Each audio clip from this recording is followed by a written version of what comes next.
যারা অ্যান্ড্রয়েড নতুন ইউজার আছেন বা অ্যান্ড্রয়েড সেট নতুন নারেন যারা, তারা অনেকেই জানে না এই যে এই সাইটে যে আমার এখানে ঘড়ির টাইমটা, এই ঘড়ির টাইমটা কিভাবে সেট করবেন বা সেট আপ করবেন। এখানে আপনাদের যদি দিন 12টার সময় AM উঠে থাকে তাহলে এই সমস্যাটা হবে। রাত্রেবেলায় আপনাদের এখানে 23টা হবে, 24টা হবে, 18টা হবে, এরকম। রাত্রের বেলায় আপনাদের যে সন্ধ্যা 7টার সময় যে 16টা উঠে থাকবে, 17টা উঠে থাকবে, এটা আর থাকবে না। তো এখানে যদি এই সেটিংটা করেন, কোন জায়গায় গিয়ে এই সেটিংটা করবেন, সেটিংটা করলে এখানে ঘড়ির টাইমটা ঠিক হবে। আজকের এই ভিডিও থেকে জানতে পারবেন। নতুন ইউজার যারা আছেন, অ্যান্ড্রয়েড নতুন ইউজার যারা আছেন, তারা এই কাজটা পারেন না। তো এই কাজটা করার জন্য আপনারা সেটিংসে আসবেন। সেটিংসে আসার পরে তো এখানে লিখবেন টাইম বা ডেট টাইম, লিখলে দেখতে পাচ্ছেন নিচে ডেট টাইম আমার এসে গেছে। তো এই যে ফরম্যাট 24 হর্স ফরম্যাট, আমার এটা 1 আছে বিদায় আমার এখানে 23টা 23 বেজে গেছে। তো এটা আমি যদি অফ করে দিই, আমার ঘড়ির টাইমটা সেট হয়ে যাবে অটোমেটিক।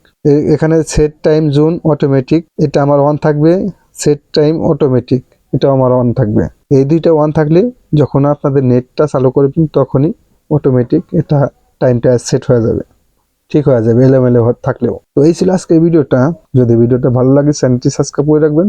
দেখা হবে পরবর্তী যে কোনো ভিডিওতে। আল্লাহ হাফেজ।